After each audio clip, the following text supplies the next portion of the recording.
The great hall of the Galactic Council stretched so far that its walls disappeared into darkness.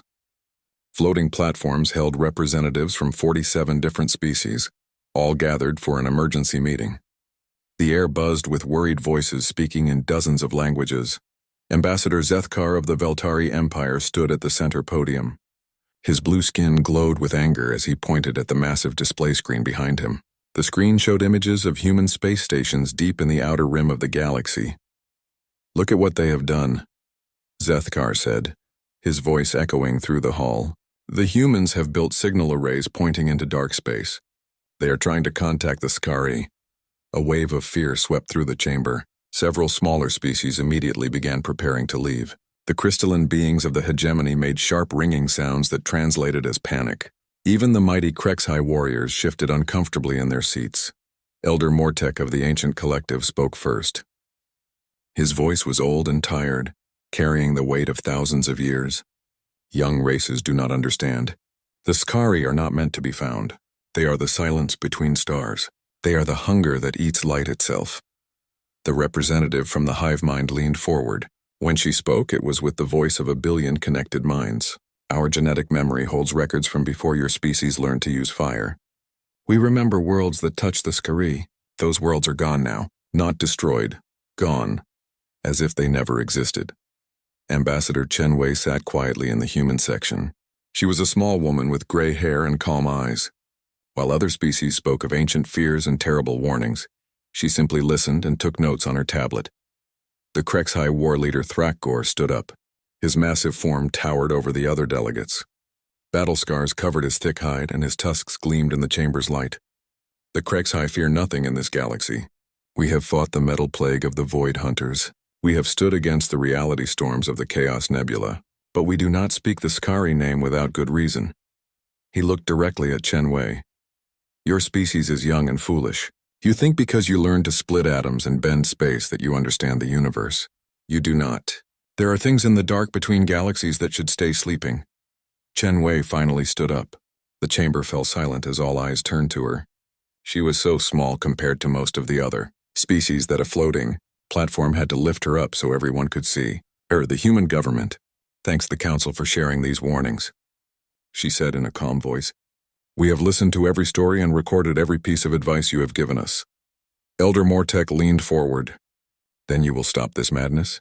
You will shut down your signal arrays and abandon this dangerous path?" Chen Wei shook her head slowly. "I'm afraid that's not possible. The signal was sent 3 days ago." The chamber exploded into chaos. Species began shouting in dozens of languages. Several delegates fell from their platforms in shock. Emergency alarms started blaring as automated systems detected the rising panic levels. Zethkar's blue skin turned almost white.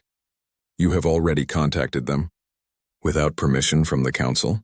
Humans don't need permission to send messages," Chen Wei replied.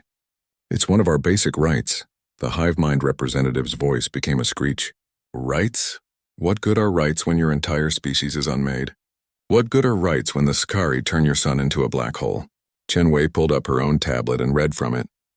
"Our scientists sent a broad-spectrum signal containing mathematical constants, chemical formulas, and samples of human art and music. We also included the locations of our major colonies and Earth itself. The ancient collective elder made a sound like breaking glass. Art, music? You contacted the Skari with entertainment?"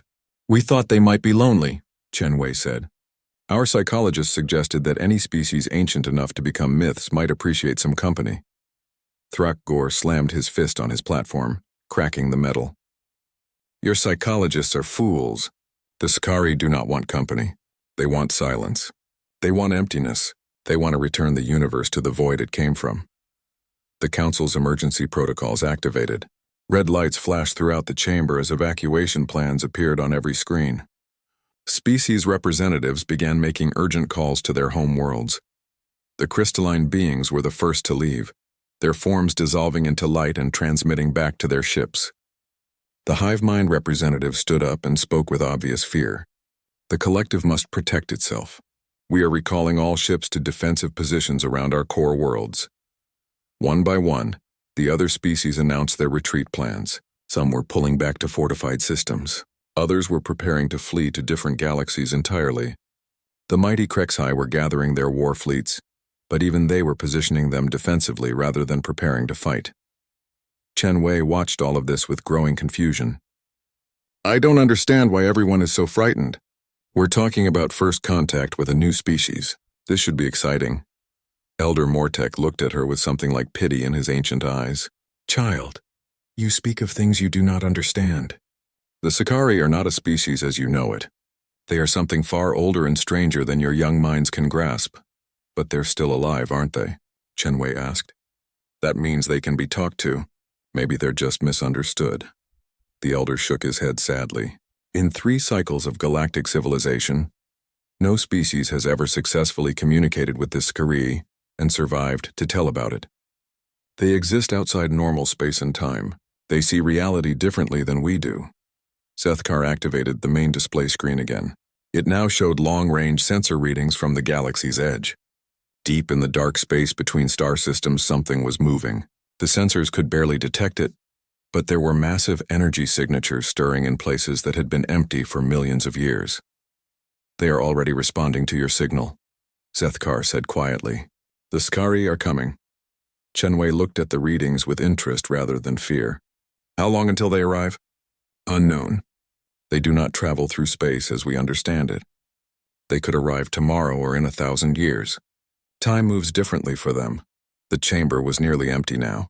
Most species had already left to prepare their evacuation plans. Only a few remained, and they were clearly staying out of morbid curiosity rather than any hope of survival. Chen Wei gathered her notes and prepared to leave. Well, I should report back to Earth. Our first contact protocols will need to be activated. Protocols? Thrakagor laughed bitterly. What protocols can prepare you for beings that exist in 11 dimensions? What procedures can help you talk to creatures that think in mathematics we cannot understand? Chen Wei smiled for the first time during the meeting. We'll figure something out. Humans are good at improvising. As she walked toward the exit, Elder Mortek called after her. Young human, when the Skari arrive, remember that we tried to warn you. Remember that this destruction is of your own making. Chen Wei paused at the doorway and looked back at the few remaining delegates. Maybe destruction isn't what they want. Maybe they're just waiting for someone brave enough to say hello. She left the chamber, her footsteps echoing in the vast empty space. Behind her, the ancient species shook their heads and began making their own preparations for the end of everything they knew. In the depths of space, something vast and impossible continued to stir, moving toward a small blue planet whose inhabitants had dared to break the oldest rule in the galaxy. 3 months had passed since humanity sent their signal into the dark. The galaxy had changed completely in that time. Refugee ships filled the space lanes as entire species fled their homeworlds. Military fleets gathered around core systems, building defensive lines that their commanders knew would probably be useless. Dr. Sarah Mitchell stood on the bridge of the UES Defiance, watching the stars through the main viewport. The ship was humanity's newest research vessel, but compared to the massive war fleets gathering throughout the galaxy, it looked like a toy. Only 300 meters long and carrying a crew of just 45 humans, it seemed laughably small for such an important mission. Still no word from the other species? Asked Dr. James Park, the team's linguist. He was reviewing language files on his tablet, preparing for contact with beings that might not even use language as humans understood it. Sarah shook her head. The Veltari sent one message 3 weeks ago. It just said good luck and goodbye. Everyone else has gone completely silent. The Defiance's captain, Maria Santos, walked over to join them. She was young for a starship captain, but she had volunteered for this mission when every other captain in the fleet had found reasons to be somewhere else. Long-range sensors are picking up something, she said quietly. About 2 light years out and closing, Sarah felt her heart start beating faster. Months of preparation had led to this moment. Her team included the best linguists, mathematicians, and scientists humanity could find. But she had also insisted on adding people that other species would consider completely useless for first contact. Artists, musicians, and poets. How big? Sarah asked. Captain Santos checked her tablet. That's the strange part. The energy reading suggests something massive, maybe the size of a small moon. But visual scans show nothing. It's like the energy is there, but the thing creating it exists somewhere else. Dr. Emily Chen, the team's quantum physicist, looked up from her console. That matches what we know about Sicari technology from the old records. They don't just travel through space. They travel through the spaces between space. The bridge crew exchanged nervous glances. Everyone knew the stories about what happened to species that encountered the Sicari. Entire worlds had vanished without a trace. Star systems had been found empty, as if their planets had simply been erased from reality. But Sarah had studied every old record they could find, and she had noticed something that other species missed. The disappeared worlds all had one thing in common. They had tried to fight or hide from the Sicari. No one had ever tried simply talking to them. "Incoming transmission," announced Lieutenant Hayes from the communication station. "But it's not like anything in our databases. The signal is coming through quantum channels that shouldn't exist." Sarah walked over to the communication console, put it through the translation systems. Hayes tried several different approaches, but the computer systems kept failing. Each time they tried to process the Sicari signal, the translation programs crashed or produced meaningless static. "The signal is too complex," Dr. Park said, studying the readouts. "It's like they're trying to communicate in 12 dimensions while we can only understand 3. Sarah stared at the failing computer screens and made a decision that would change everything. "Stop trying to translate it," she said. "Let me hear the raw signal." Hayes looked uncertain. "Dr. Mitchell, exposure to untranslated alien signals can cause serious psychological effects. The Krexhai tried this with a different species 50 years ago, and half their crew went insane." "Do it anyway," Sarah said firmly. The raw Sicari signal filled the bridge. It was unlike anything any human had ever heard. It wasn't sound in any normal sense, but rather something that seemed to vibrate through space itself. Mathematical concepts flowed together with emotional patterns that had no names. It was beautiful and terrifying at the same time. Instead of trying to understand it, Sarah did something completely unexpected. She sat down at the communications console and began to respond. But instead of sending words or mathematical formulas, she transmitted something else entirely. Beethoven's Ninth Symphony, encoded in quantum harmonics. The bridge crew stared at her in shock. "Dr. Mitchell," Captain Santos said carefully, "what are you doing?" "They're not trying to send us information," Sarah explained as she worked. "They're trying to share how they experience reality. So I'm sharing how we experience reality." Dr. Park shook his head. "You're sending classical music to beings that exist in 11 dimensions? That's not first contact protocol. That's not even logical." Sarah smiled as she adjusted the transmission frequencies. "Logic is overrated. Besides, music is mathematics. It's just mathematics that makes people feel things." The Sicari signal suddenly changed. The complex quantum patterns that had been overwhelming the ship's systems became something simpler. Not simple enough for computers to translate, but simple enough for humans to begin to understand. Dr. Chen gasped as she watched her instruments. "The energy readings are changing. Whatever you did, they're responding to it." Sarah began adding more human elements to her transmission. She included recordings of children laughing, the sound of rain on Earth, and mathematical equations that described the orbit of the moon. She sent them images of human art and recordings of jazz music. Each addition caused the Sicari response to become more focused and comprehensible. It was as if they were learning to speak in human terms by experiencing human culture.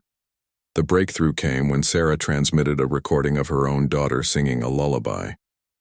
The Sicari signal suddenly became something that could only be described as wonder. For the first time in galactic history, the mysterious being seemed genuinely curious rather than threatening. Dr. Park worked frantically at his console as the computer systems finally began to process the modified Sicari signals. "I'm getting partial translations," he said excitedly. "They're asking questions. They want to know how we create beauty from chaos." Sarah felt tears in her eyes as she realized what was happening. "They're not monsters," she whispered. "They're just lonely." The main viewport filled with light as the Sicari ship finally became visible. It was impossible to describe in human terms. The vessel seemed to be made of crystallized space itself, shifting between dimensions in patterns that hurt to look at directly, but somehow it felt peaceful rather than threatening. Captain Santos activated the ship's general communication system. "All hands, we have successful first contact with the Sicari. Repeat, first contact is successful and peaceful." The Sicari sent another transmission, this time much clearer. Dr. Park translated as quickly as he could. "They're saying, They're saying they've been waiting a long time for someone to sing to them. Sarah laughed and cried at the same time. Across the galaxy, ancient species were fleeing in terror from beings they had never tried to understand. But humans had done what they always did when faced with the impossible. They had improvised, been creative, and treated the unknown as a friend rather than an enemy. The Scari ship moved closer, its impossible geometry creating beautiful patterns against the stars. For the first time in millions of years, the galaxy's most feared beings had found someone who spoke their language. Not the language of mathematics or logic, but the language of dreams and wonder that only humans seemed to understand. Dr. Mitchell prepared for the real conversation to begin. The communication chamber aboard the Defiance had been completely transformed. Where once there had been simple human technology, now there were devices that seemed to bend space around them. The Scari had shared some of their technology to make better communication possible, and the results were beyond anything humans had imagined. Dr. Sarah Mitchell sat in the center of the chamber, surrounded by floating displays that showed mathematical concepts in 11 dimensions. The equations hurt her eyes to look at directly, but somehow her mind was beginning to understand them. The Scari had been teaching humanity to see reality the way they did. Across from her, a being of pure crystallized thought that humans had started calling Harmony, was attempting to explain something that had no words in any human language. Harmony didn't have a body in any normal sense. Instead, it was a collection of quantum patterns that could think and feel and dream. Your species puzzles us, Harmony communicated through a mixture of mathematics and music that Sarah was learning to understand. In all our experience across millions of years, we have never encountered beings like humans. Sarah leaned forward, her notebook filled with symbols that would have made the galaxy's best scientists weep with confusion. What makes us different? The response came as a complex equation that somehow conveyed the concept of surprise, mixed with delight. Other species build their technology and their societies around the constants of the universe. They seek stability and predictability. They try to eliminate chaos and uncertainty. That sounds reasonable, Sarah said. Reasonable, yes, but limiting. Harmony's pattern shifted to show images of other galactic civilizations. The Veltari have built a perfect empire based on logical principles. The crystalline hegemony has achieved mathematical perfection in their social structure. The hive mind has eliminated all individual uncertainty by connecting every thought. Sarah began to understand. But humans don't do that. Humans do the opposite. The quantum patterns around Harmony danced with what could only be described as amusement. You build your technology in the gaps between universal constants. You make your art from chaos. You find beauty in imperfection and strength in uncertainty. The display screens around them showed images of human space stations. To other species, they looked chaotic and poorly designed. But through Scari perception, Sarah could see something different. The stations weren't built despite the chaos around them. They were built because of it, using the uncertainty itself as a foundation. We call it improvisation, Sarah said, making things work even when they shouldn't. We have a different word for it, Harmony replied. We call it magic. The conversation was interrupted as Dr. Park's voice came through the communication system. Dr. Mitchell, you need to see this. The Scari are showing us something incredible. Sarah left the communication chamber and headed for the main display room. What she found there made her stop in amazement. The screen showed a view of the galaxy unlike anything humans had ever seen before. Instead of just stars and planets, there were layers of reality stacked on top of each other like sheets of glass. This is how we see the universe, Harmony explained, its presence filling the room. Even though it had no physical form, reality has many levels. Most species exist only on the surface level, but some things exist in the deeper layers. Dr. Chen pointed at dark spots scattered throughout the display. What are those? Paradoxes, Harmony replied. Places where reality has become twisted or broken. If left alone, they spread and eventually destroy everything around them. Sarah felt a chill as she began to understand. That's what you do, isn't it? You fix these paradoxes. We are gardeners of reality, Harmony confirmed. We have been doing this work for longer than your son has existed. We remove the paradoxes before they can damage the universe itself. Dr. Park looked confused. But the other species say you destroy entire civilizations. The Scari's response carried a note of sadness. Sometimes civilizations become paradoxes themselves. They develop technology that breaks the laws of physics in ways that threaten all of reality. They create temporal loops that would unravel causality. They build weapons that would tear holes in the universe itself. So you stopped them, Sarah said quietly. We saved them, Harmony corrected. We moved them to stable realities where they can exist without danger to themselves or others. But to observers in this reality, they appear to vanish.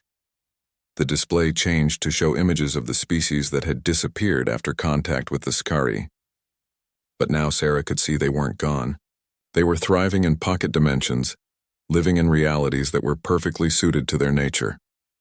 The other galactic species fear us because they cannot understand what we do. Harmony continued. They see only the disappearances. They do not see the rescue. Dr. Chen asked the question that was on everyone's mind. What about humanity? Are we a paradox that needs to be fixed? The Scari's response was so complex that the translation system struggled to process it. When they finally managed to convey the meaning, it was startling. Humans are the opposite of a paradox. You are a stabilizing force. I don't understand, Sarah said. Harmony's patterns shifted to show equations that describe the quantum nature of reality. Most species create small ripples in the fabric of space-time through their actions. These ripples usually fade away harmlessly, but some species create ripples that interfere with each other and grow larger over time. The display showed how these interference patterns could eventually become reality-threatening paradoxes. But when human actions were added to the equation, something strange happened. Instead of making the paradoxes worse, human chaos somehow made them cancel out. Your unpredictability acts as a damping force, Harmony explained. You make the impossible become stable. You turn paradoxes into possibilities.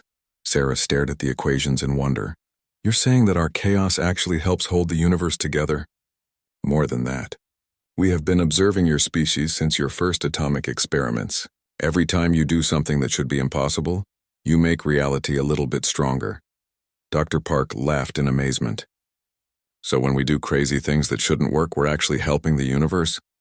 Precisely, which is why we have a proposal for you.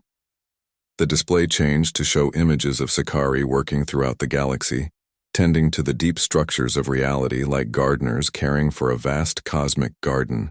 But now some of the images showed humans working alongside them. We want to teach your species to become gardeners of reality, Harmony said. You would help us maintain the universe itself. In exchange, we would share our knowledge and technology with you. The offer was beyond anything humanity had ever dreamed of. Partnership with beings who could reshape reality itself. Technology that would make them the most advanced species in the galaxy. There is one more thing we would ask, Harmony added. In all our existence, we have never learned to do something that your species does naturally. What's that? Sarah asked. We want you to teach us how to dream. The request was so unexpected that Sarah wasn't sure she had understood correctly. You want to learn to dream? We exist in 11 dimensions and can manipulate the fundamental forces of the universe. But we have never learned to imagine things that do not exist. We cannot create beauty from nothing. We cannot make music from mathematics or art from chaos. Sarah realized that this was the real reason the Scari had responded to humanity's signal. Not because humans were powerful or advanced, but because they were creative in ways that even cosmic gardeners couldn't understand. We accept, Sarah said without hesitation. As she spoke, alarms began sounding throughout the ship. Captain Santos's voice came over the communication system. All hands, we're detecting massive fleet movements throughout the galaxy. Multiple species are converging on our position. Through the viewport, Sarah could see the approaching lights of thousands of warships. The galaxy had finally decided that humanity's alliance with the Scari was too dangerous to allow. Harmony's patterns shifted to convey confusion. They mean to attack you for speaking with us? Sarah sighed. Humans have a saying, no good deed goes unpunished. Will you require assistance dealing with this threat? Harmony asked. Sarah smiled as she watched the approaching fleet. Thanks for the offer, but I think we've got this one covered. The War Council chamber was the largest structure ever built by the combined galactic species. It floated in empty space at the edge of neutral territory, big enough to hold representatives from every major civilization in the galaxy. Today, it was completely full for the first time in its history. Admiral Thexmore of the combined fleet stood at the central podium, his massive form commanding attention from the thousands of delegates surrounding him. Behind him, a holographic display showed the human solar system, with the small research ship Defiance visible as a tiny dot next to something that defied all understanding. "Fellow beings of the galaxy," Thexmore began, his voice carrying clearly through the chamber's translation systems, "we face the greatest threat our civilizations have ever known. The humans have not only contacted the Sakari, but they have formed an alliance with them." A wave of fear and anger swept through the assembled representatives. The crystalline beings of the hegemony rang out in harmonious alarm. The Hivemind's representative spoke with the voice of billions. "This cannot be allowed to continue."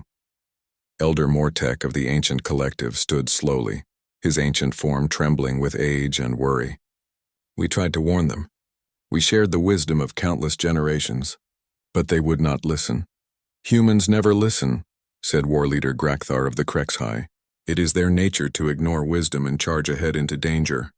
But this time, their foolishness threatens us all." The display changed to show intercepts of communication between humans and the Sakari. The mathematics involved were beyond what most species could understand, but the implications were clear. The Sakari were teaching humans to manipulate reality itself. Ambassador Velneth of the Trade Federation stood up, her mechanical voice cutting through the noise. "Economic projections show that if humans gain Sakari technology, they will become the dominant force in the galaxy within 50 years. Our entire civilizational structure will collapse." Thexmore nodded grimly. "But the economic threat is the least of our concerns. Intelligence reports suggest that the Sakari are offering humans a position as co-gardeners of reality." The chamber fell silent. Every species present understood what that meant. The Sakari could theoretically edit other species out of existence if they chose to, and now they were offering that power to the most unpredictable species in the galaxy. "Humans make decisions based on emotion rather than logic," said the Veltari delegate. "They act first and think later. Can we trust such beings with the power to reshape reality?" "We cannot," Thexmore declared. "Which is why this council must act. I call for a formal vote on Emergency Resolution 2847, the immediate military action against the human species to prevent their alliance with the Sakari." The voting began immediately. Species after species registered their agreement. The crystalline hegemony voted yes. The Ancient Collective voted yes. Even peaceful species that had never supported military action before cast their votes in favor of stopping humanity. When the final count was finished, the result was unanimous except for 3 abstentions from species that maintained strict neutrality policies. 44 galactic civilizations had just voted for war against humanity. Thexmore activated the military display. "The combined fleet has been preparing for this possibility. We have assembled 7,000 ships from 43 different species. This represents the largest military force in galactic history." The display showed the massive armada gathering at staging points throughout the galaxy. Feltari battlecruisers with their perfect geometric designs, Krexhai warhammers built for close combat, crystalline ships that looked like flying cathedrals, hive-mind vessels that moved like living things through space. "The human home system contains approximately 4 billion civilians," Thexmore continued. "While this council does not wish for unnecessary casualties, the threat posed by human Sakari cooperation outweighs all other considerations." Elder Mortek raised a shaking hand. "What demands will we make? Surely we should give them a chance to surrender before we attack." "The terms are simple," Thexmore replied. "Humans must immediately cease all contact with the Sakari. They must submit to permanent technological limitations to prevent future incidents, and they must accept galactic oversight of all their research and development." War leader Grakthar laughed harshly. "Humans will never accept such terms. Their pride will not allow it." "Then they will face the consequences of their choices," Thexmore said coldly. The council began making final preparations for war. Supply lines were established. Military commanders received their orders. Evacuation procedures were activated for civilian populations near the projected battle zone. Meanwhile, on Earth, President Maria Santos stood in the Situation Room deep beneath the capital city. Around her, the best military minds humanity could gather studied the approaching threat. The numbers were sobering: 7,000 alien warships against humanity's entire fleet of less than 200 vessels. "Madam President," said Admiral Chen Wei, We're receiving the galactic ultimatum now. The message was simple and direct. Humanity had 72 hours to break all contact with the Scari and submit to galactic authority or face total annihilation. Any word from our negotiation team? President Santos asked. Dr. Mitchell's last report confirmed that the Scari have made their offer official. They want to teach us to become co-gardeners of reality. And the price? We help them maintain the stability of the universe itself. And we teach them how to dream. President Santos looked at the tactical displays showing the approaching galactic fleet. Recommendations? General Harrison, the head of Earth's military forces, shook his head. Madam President, we can't fight that many ships with conventional tactics. Even with our best technology, we'd be outnumbered 35-1. What about unconventional tactics? The general paused. There might be possibilities, but they would require technologies we're still learning from the Scari. Technologies that might not work the way we expect them to. President Santos smiled. General, when have humans ever done things the way others expect? She activated the global communication system, preparing to address all of humanity. But before she could speak, another message came through from the Defiance. Dr. Mitchell's voice was calm but excited. Madam President, the Scari have offered to help us with the approaching fleet. They could move Earth to a pocket dimension where we'd be safe. President Santos considered the offer for exactly 3 seconds before responding. Dr. Mitchell, please convey our appreciation to our new allies. But tell them that humans don't run from bullies. What should I tell them about the fleet? Tell them we've got this. As President Santos spoke, deep space sensors detected something impossible. Earth was gone. In its place was a massive space station that hurt to look at directly. And around it, a human fleet that violated every known law of physics and military doctrine. The approaching galactic armada slowed as their sensors tried to make sense of what they were seeing. Ships that looked like they were held together with spare parts, somehow registered energy signatures that made dreadnoughts look like toys. Admiral Thexmore stared at the readings in confusion. How is this possible? 3 days ago, the humans had fewer than 200 ships. Now they have. What are those readings? His tactical officer shook his head. Sir, the energy signatures don't match anything in our databases. The ships appear to be using technologies that shouldn't exist. Shouldn't exist how? Sir, some of those vessels appear to be powered by music. Thexmore looked at his officer as if he had gone insane. Powered by what? Musical frequencies converted directly into thrust and weapons energy, sir. I've run the analysis 3 times. As the galactic fleet approached the solar system, one question echoed through every command ship. What had humanity become in just 3 days of Scari contact? The answer would change the galaxy forever. The human fleet that faced the galactic armada was impossible to understand using normal military thinking. Where other species built ships that followed logical designs and proven engineering principles, the human vessels looked like they had been assembled by artists having fever dreams. Admiral Thexmore stared at his tactical displays in growing confusion. The lead human ship appeared to be a massive concert hall that had somehow been equipped with weapons capable of cracking moons. Its hull was covered with speakers that were broadcasting jazz music into space, while its engines left trails of light that formed mathematical equations.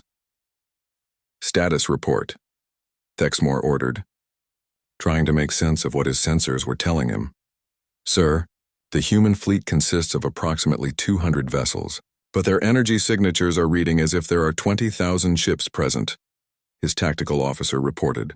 Also, several of their destroyers appear to be intangible. Intangible how? Sir, they don't exist in normal space. Our targeting systems can see them, but our weapons pass right through them. It's like they're ghosts. On the bridge of the human flagship UES Harmony, Admiral Chen Wei watched the approaching galactic fleet with calm interest. Her ship had been transformed by Scari technology into something that existed in multiple dimensions at once. The bridge crew could see the approaching enemy vessels not just as physical objects, but as patterns of possibility and probability. All ships, this is Admiral Chen, she broadcast on the fleet frequency. Remember, we're not trying to destroy the galactic fleet. We're trying to teach them that fighting us is pointless. The human fleet moved into formation, but their arrangement looked nothing like military doctrine. Instead of organized battle lines, they formed patterns that resembled abstract sculptures. Ships moved in spirals and loops that created gravitational anomalies in space itself. The HFY War leader Grakthar activated his own battle communications. All HFY vessels prepare for frontal assault. Ignore the strange formations. Focus on their largest ships. The HFY fleet, 200 of the galaxy's most powerful warships, charged directly at the human formation. Their strategy was simple and proven: overwhelm the enemy with superior firepower and numbers. But as the HFY ships entered weapons range, something impossible happened. The human destroyers that had appeared intangible suddenly became solid again, but they were now positioned inside the HFY formation. They had somehow moved through space without traveling through the space in between. What just happened? Grakthar roared as his tactical display showed human ships materializing among his fleet. The human destroyers didn't fire conventional weapons. Instead, they began broadcasting what could only be described as weaponized music. The sound waves, carried on quantum frequencies, interfered with HFY ship systems in ways that their engineers had never considered possible. HFY warships found their weapon systems playing lullabies instead of firing plasma cannons. Their navigation computers began calculating flight paths based on musical scales rather than physics. One massive battlecruiser found itself completely unable to move because its engines were now synchronized to a waltz rhythm. The Veltari fleet, pride of galactic military engineering, attempted a more sophisticated approach. Their ships used precision targeting and coordinated attacks that had never failed in 1,000 years of warfare. But the human ships responded by doing things that violated the fundamental laws of physics, as the Veltari understood them. Human fighters suddenly split into multiple copies of themselves, creating a swarm attack that overwhelmed Veltari targeting systems. A human cruiser began moving backward through time by 30 seconds, allowing it to dodge attacks before they were fired. "This is impossible," transmitted Veltari Fleet Commander Zethkar. "Their ships are violating causality itself." Admiral Chenwei's response came through on all frequencies. "Commander, you're thinking about this wrong. We're not violating physics. We're dancing with the parts of physics that your species never learned to see." The crystalline hegemony attempted to use their perfect mathematical warfare algorithms, but the human fleet's movements created interference patterns that turned the crystal's calculations into poetry. Hive mind ships found their collective consciousness being invaded by human dreams and imagination, causing their perfectly coordinated attacks to become interpretive dance. In the center of the battlefield, the massive space station that had replaced Earth opened like a flower. From inside emerged a ship that hurt to look at directly because it existed in 11 dimensions simultaneously. This was the UES Impossible, humanity's first vessel built entirely with Scari technology. The Impossible didn't move through space in any conventional sense. Instead, it simply appeared wherever Admiral Chen Wei wanted it to be. When the combined fleet's heaviest battleships focused their fire on it, the energy beams passed through the ship and emerged as butterfly-shaped force fields that gently nudged the attacking vessels into new orbital patterns. All fleet commanders, Admiral Thexmore broadcast in desperation, "Focus all fire on the space station. If we can destroy their base of operations, we can still win this battle." 7,000 ships turned their weapons toward the transformed Earth. The combined firepower was enough to crack planets and boil away atmospheres. But when the energy beams reached their target, something wonderful happened. The space station didn't absorb the energy or deflect it. Instead, it transformed the destructive force into pure light and music that spread throughout the solar system. The attacks became a cosmic symphony that was beautiful enough to make hardened warriors weep. Admiral Chen Wei opened a communication channel to the entire galactic fleet.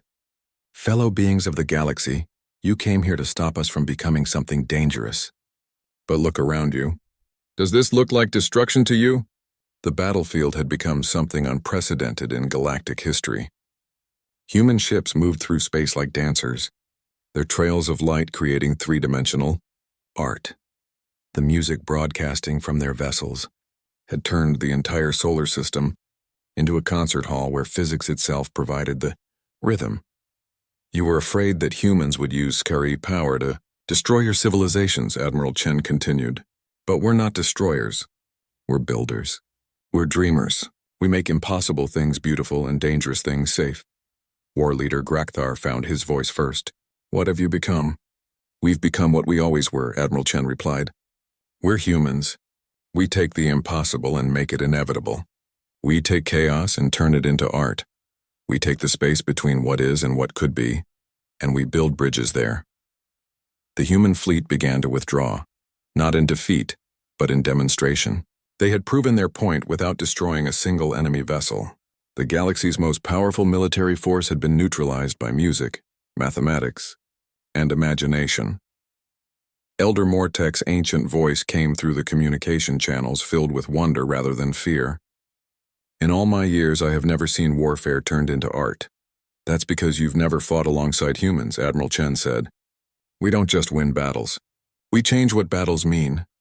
As the Galactic Fleet began to understand what had happened, the Scari entity called Harmony appeared on every ship's communication screen. Its crystalline patterns conveyed something that could only be described as profound satisfaction. Fellow gardeners of the galaxy, Harmony communicated, humanity has just demonstrated why we chose them as partners. They do not destroy paradoxes. They transform them into possibilities. The display showed the mathematical analysis of what the human fleet had accomplished. By using chaos and creativity as weapons, they had actually strengthened the fabric of space-time in the solar system. Their impossible battle tactics had turned a potential reality-threatening conflict into a cosmic stabilizing force. The universe is safer because of what happened here today, Harmony continued. Humanity has shown that war itself can be transformed into art. Destruction can become creation. Fear can become wonder. Admiral Thexmore slowly powered down his weapon systems. Around him, the combined fleet began to do the same. What happens now? He asked. Admiral Chen Wei smiled as she looked out at the vast gathering of ships from across the galaxy. Now we talk. We learn from each other, and we start building a universe where impossible things happen every day. The greatest war fleet in galactic history had been defeated, not by superior firepower, but by humanity's refusal to accept that anything was truly impossible. They had taken the galaxy's fear and turned it into wonder. They had taken the threat of destruction and transformed it into the promise of dreams made real. In the months that followed, representatives from across the galaxy would come to the solar system to learn from humanity and the Scari.